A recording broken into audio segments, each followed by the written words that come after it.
Hey, what's going on everyone, and welcome to the first of a special two-part series of videos here on Fulton's Music Reviews. This is something that I've been wanting to do for a long time. It's something that I know a lot of my subscribers have been curious to see as well. But I think it's finally time I talk about my top 50 list of albums. This first video is going to be numbers 50 through 26, but before I begin, and before the trolls start accusing me of having absolutely no musical taste whatsoever, I'm just going to read a little statement of how I came to the conclusion of this final list. So let me just read through this Devin Townsend style real quick. This is not a list comprised solely of albums that I consider to be perfect albums, among the best of all time, or the greatest albums ever made.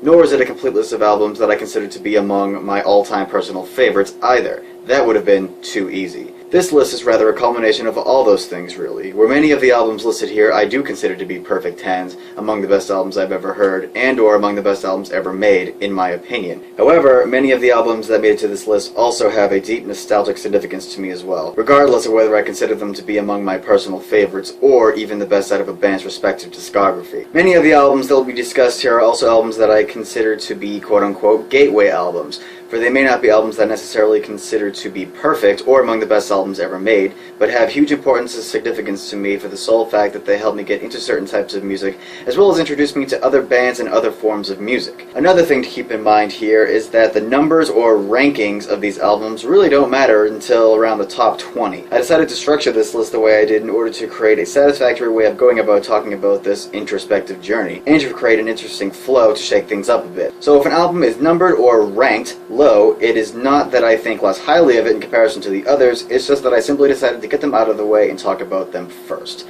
But again, with that being said, the top spots of this list are albums that I think the most highly of.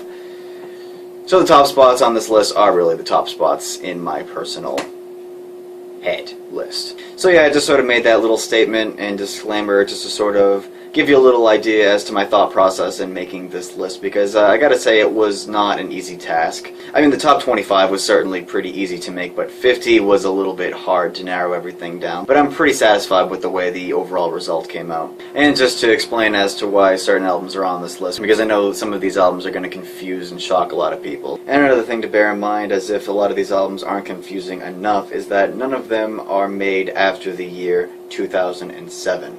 Which means that all of these albums are at least 5 years old. I'm also one of those who really has to have an album age a little bit just to sort of, being able to properly assess the album and calling it sort of classic in our own right. So please bear in mind that none of the albums here are made after 2007. And the last thing before I begin is I would suggest pausing this video and getting yourself a snack, or at least getting yourself comfortable, because this is going to take a while. In fact, I don't even expect me to film this all in one sitting. So without further ado, let's get into 50 through 26. Let me just get some coffee before I start this. Alright, so number 50 is Aerosmith with 9 Lives.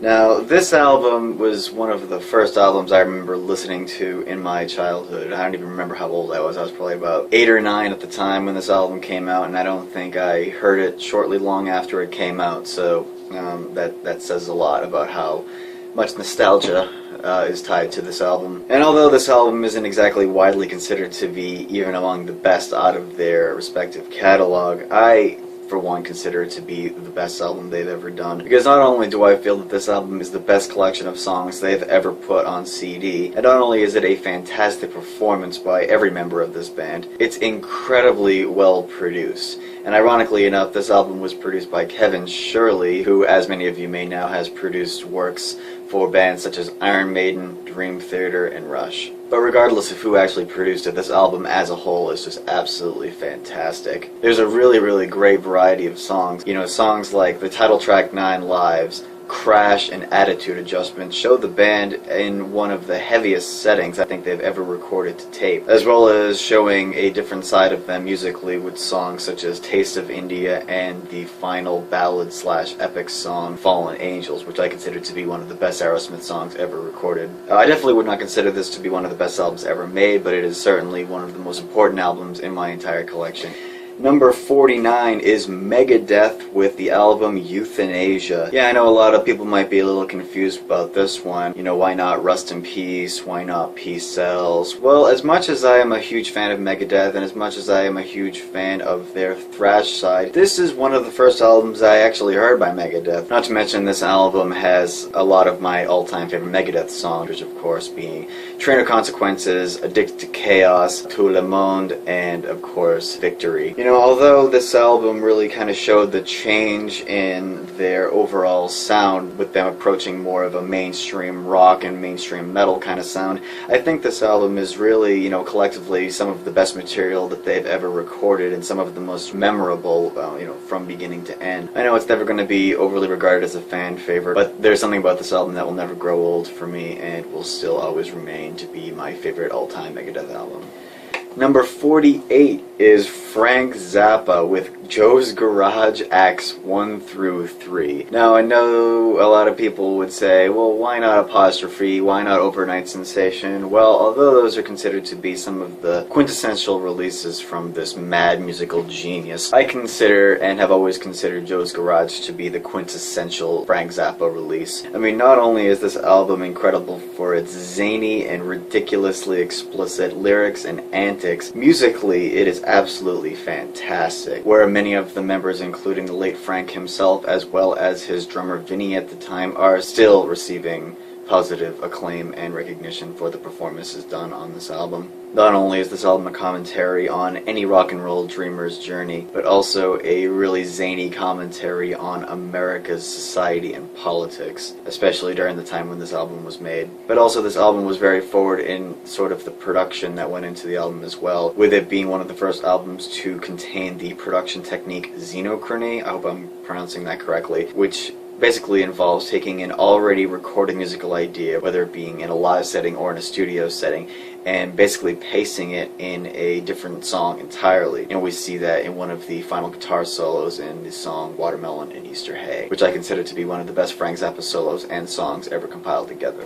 Number 47, Buckethead's Colma. Now, you want to talk about classic guitar albums? This is not only an album that will never grow old for me, but an album that is regarded as a classic by many for it being one of the most interesting albums in all of Buckethead's discography. For this is an album that contains primarily all acoustic and classical guitar, which shows the softer and more delicate side of this incredibly talented, experimental, avant-garde shredder's personality, who is extremely prolific, I might add. This is an album that you can just sort of put on at any time, no matter what mood you're in. But ultimately, this is an album that you're just going to want to put on and relax to, which in a way makes it a classic in that regard, but also that was the album's initial intention in the first place. For Buckethead made this album for his mom, who was recovering from colon cancer at the time, and wanted to create an album that was very, very easy listening and relaxing. But not only is the playing extremely delicate and stripped down, it is nothing short of fantastic in its performance, with every single song being a standout track. Number 46, we have the album Brave by the band Marillion. This is an album as well as a band that I was introduced to when I was a junior in high school by my art teacher at the time. Because at the time I was always doing these little art projects that had to do with these weird progressive rock bands, and he asked me, have I ever heard of a band called Marillion from England? And obviously the answer at the time was no, and he said that Marillion was his all-time favorite band and Brave had been his all-time favorite album, and he was very happy that he was going to be able to share it with me because he had a feeling that I would really be impressed with it, and he was absolutely right. This is not only one of the best albums I've ever heard, but also quite possibly the most dynamic album I've ever heard in my entire life. And only to stretch that fact a little bit further, in the liner notes of this album, the band says to play this album loud and with the lights off, which I for one have actually done before, many times in fact, and still continue to do from time to time. But I will say one thing, this is an album that you're going to want to listen to in the dark with headphones on, because if you have your CD player up loud, you're kind of going to risk blowing your speakers out, or or at the very least rattling your house and annoying a lot of your neighbors and or parents or roommates. Because this album goes from noises and sounds that you can barely even hear to sounds that will make you cover your ears because they're mixed so loud. But in terms of the overall mix, the loud parts are actually heard very clear and mixed very well, but obviously deliberately produced loud for dynamic effect. And that also goes for the quiet parts on this album as well. Since this time, of course, I have become a bigger fan of this band, and I can honestly say that this album gives Misplaced Childhood a run for its money, but you know what, Misplaced Childhood is a very close number 2. Number 45 is Behold the Octopus with Skull Grid. Now this is an album that I was introduced when I was a freshman in college, and an album that I wouldn't have even known about if it wasn't for a fellow classmate of mine calling me out on a t-shirt that I wore one day. Yeah, it was after class one day and I was wearing a Porcupine Tree t-shirt and someone said, "Hey, nice shirt," and we instantly became really good friends, and that day he gave me a ride home. And on that way home, he had a CD playing in his car that was brand new at the time, and he said, "Hey, check these guys out, I think you might like them." When he put it on, I was extremely confused because at the time I had never heard of music quite like Behold the Octopus. And honestly, it was music that I didn't even think could be possible from a band. I mean, this was extremely jazzy, extremely avant-garde, and very heavy and virtuosic, but arranged in a way that made your brain hurt. And he just let the album play, and I heard it all, and I was just absolutely stunned. And at that time I never heard an album like that, and it still remains one of the most interesting albums I've ever heard in my life, as well as one of the most interesting metal albums ever made, in my opinion. Number 44 is an album that I talked about in my video of Perfect 10 albums, and that is Russian Circles with the album Enter. Now this is also an album that I was first introduced to when I was a freshman in college, and this was an album that when I first heard it I was immediately blown away, and was probably more blown away by the fact that it was only 3 members, because it sounds like a band that has at least 4 or 5 in it. This was something I was introduced to when I was just browsing MySpace music one day, but also an album and a band that I was able to get into even more when I was interning as a radio DJ at the college that I went to. But an album that I still consider to be the best out of their discography and one of the best albums that I have ever heard. And if you want to see a more in-depth review of this album, please check out my albums that I consider to be Perfect 10's video. Number 43 is Symphony X with Paradise Lost.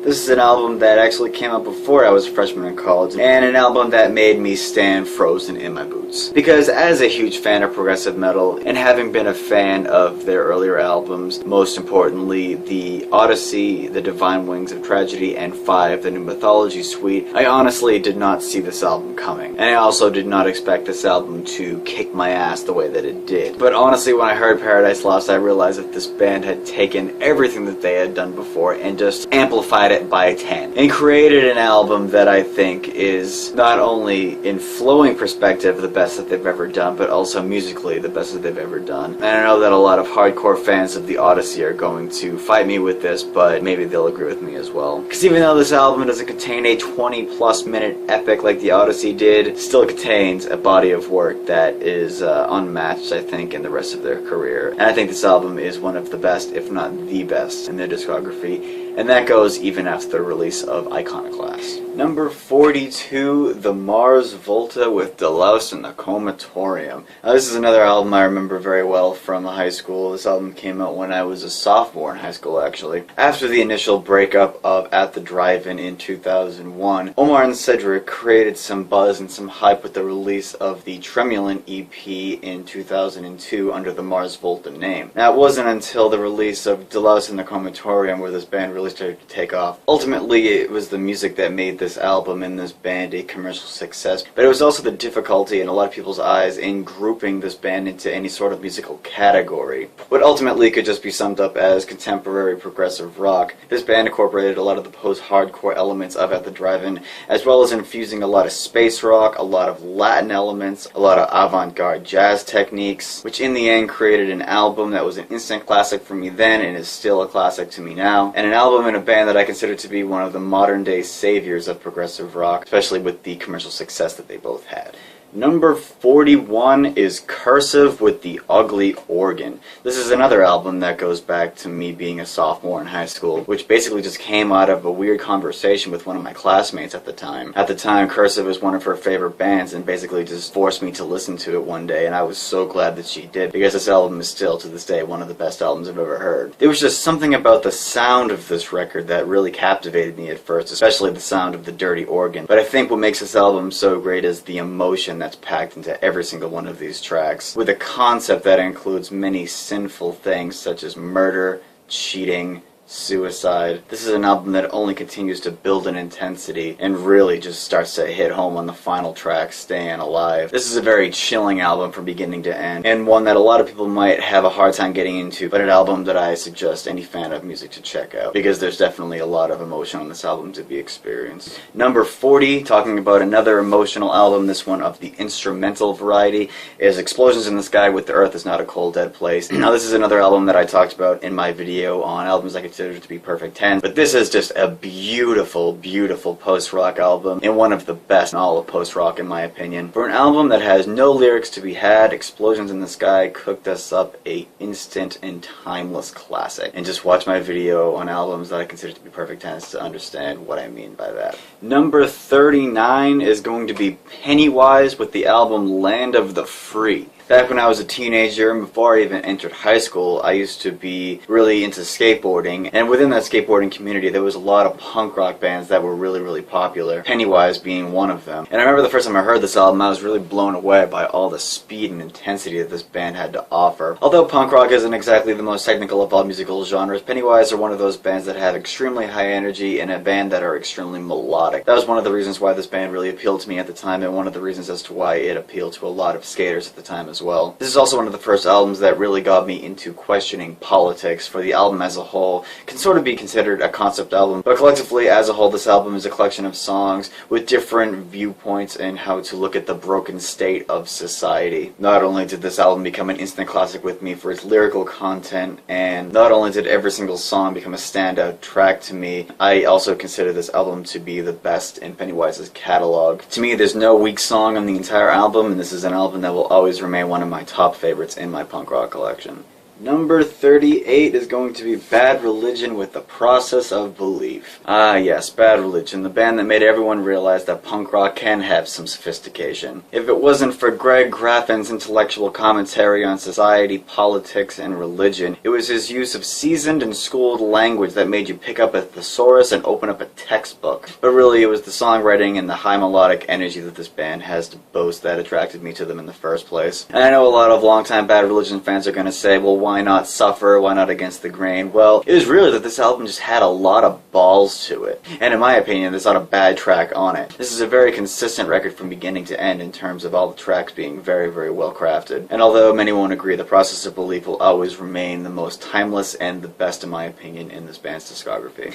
Number 37 is another skate punk release. This one is by Millencolin with Penny Bridge Pioneers. Now there's actually a couple of really cool things about this band. The first thing is that they're a punk rock band from Sweden, and the second thing is that they have been hosting an annual skateboarding contest which they call the Millencolin Open, which they host at their own skate park in their hometown of, I hope I'm pronouncing this right, Örebro. And if it wasn't for them being featured on the video game soundtrack for the PlayStation game Tony Hawk's Pro Skater 2, I wouldn't have even known this band and or album existed. I remember when that game came out, I was a huge fan of this song, and I think that year I asked for this album as a Christmas gift. But overall, this album is a absolute gem of a pop-punk release, one that I will never get tired of, and one of the only releases in my collection from Sweden that's not a metal release, so very cool indeed.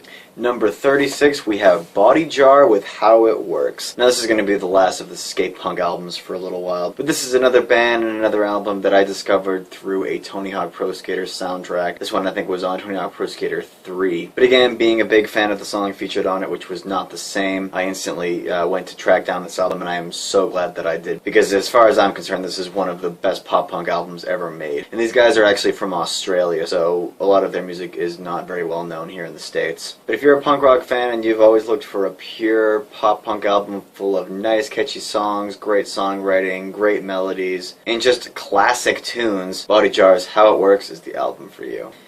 Number 35, we have CKY with Infiltrate, Destroy, Rebuild. Although this isn't a punk rock release, this is a band that has been very popular in the skateboarding community for many years for a lot of different reasons. But they were featured in a lot of skateboarding videos put out by the companies Toy Machine, Audio, and S Footwear. The fan favorite 96 Quite Bitter Beings being featured on the Tony Hawk Pro Skater 3 soundtrack, which however is not featured on this album. And of course, professional skateboarder Bam Margera's brother Jess being the drummer of CKY. From the very beginning, even not knowing really much about them, after hearing their songs for the first time, I was always a fan of Darren Miller's Chad Ginsberg guitar tone. And not knowing anything about this album other than seeing its ad in a old Thrasher skateboarding magazine, I instantly went and picked up this album on the week of its release. And it was an album that I listened to for years, and an album that still has a lot of nostalgia to me, and an album, in terms of its musical content, will never get old either.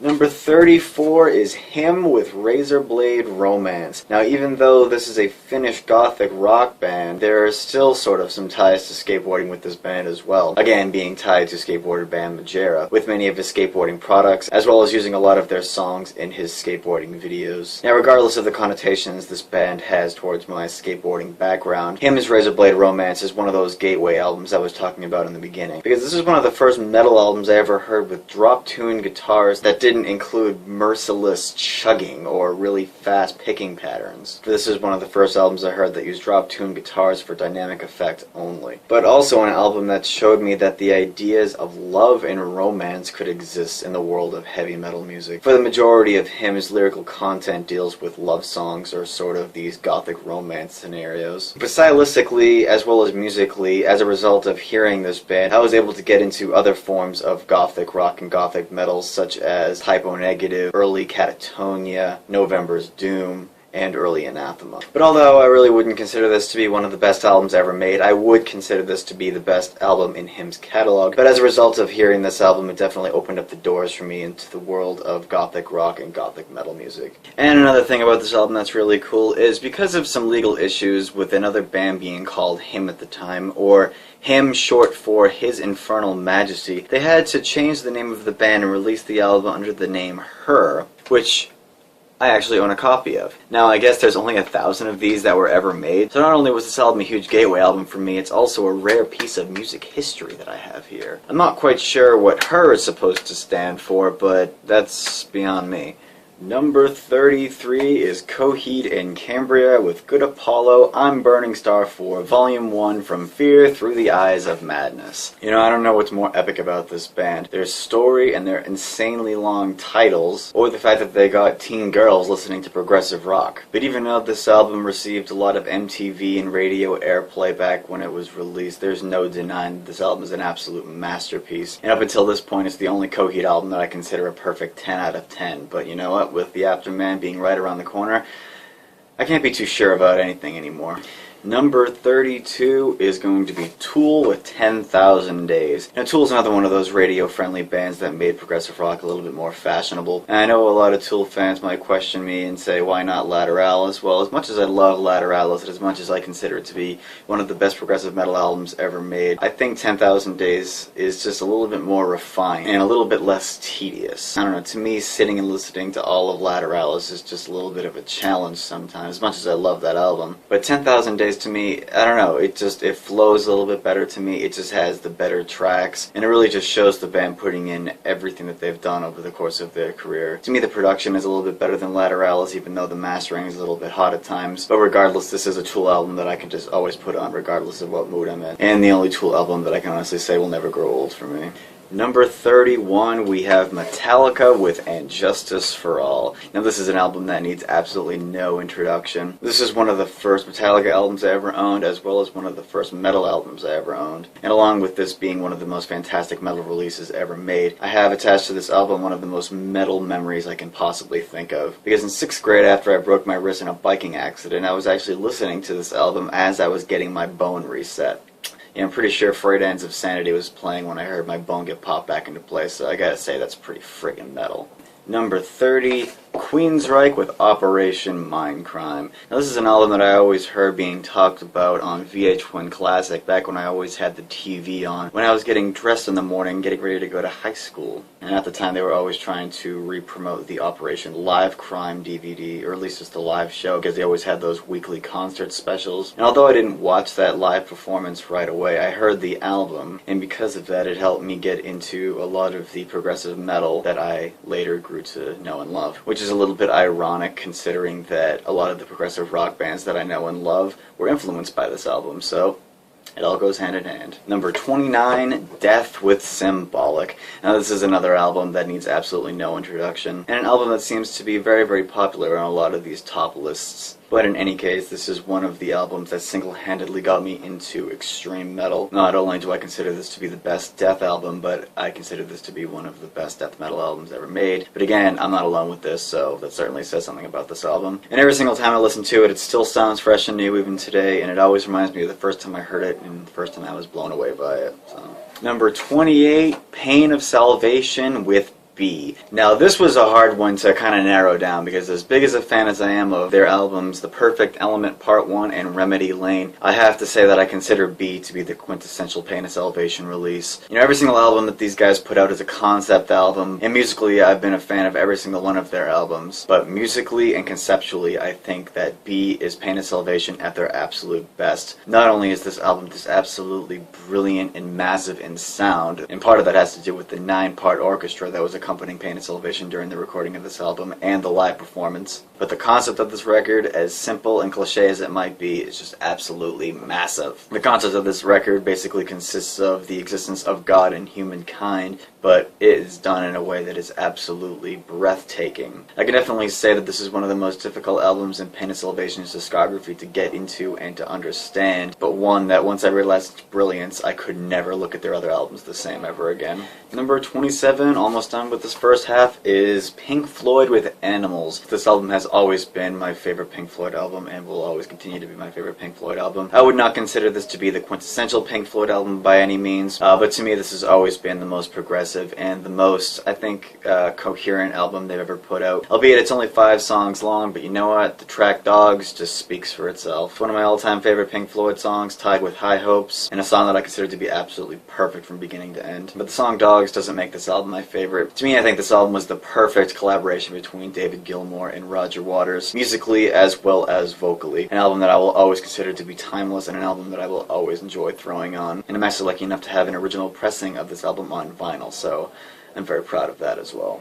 And number 26, to close off the first half of this video series, is going to be The Beatles with Sgt. Pepper. Now this is another one of those albums that needs absolutely no introduction. It's actually the oldest album on this list. You know, what more can be said about an album that was the birth of progressive rock that hasn't already been said? This album was a masterpiece when it was recorded, and it is still a masterpiece now. This is another one of those albums that was one of the first albums I ever heard in my childhood, and the first batch of music I ever heard by the Beatles in general. This is just one of those albums that's always going to bring everyone back to an earlier stage in their life regardless of how old they are. An album that will always be near and dear to my heart, and an album that will always have one of my highest accolades attributed to it. Whew. And that's going to do it for 50 through 26. This is going to be a nightmare to edit, but please stay tuned for 25 through number 1, because that's when the real fun is going to start. I hope you enjoyed my commentary on some of these top favorite albums of mine, and please stay tuned for the next video. Thank you.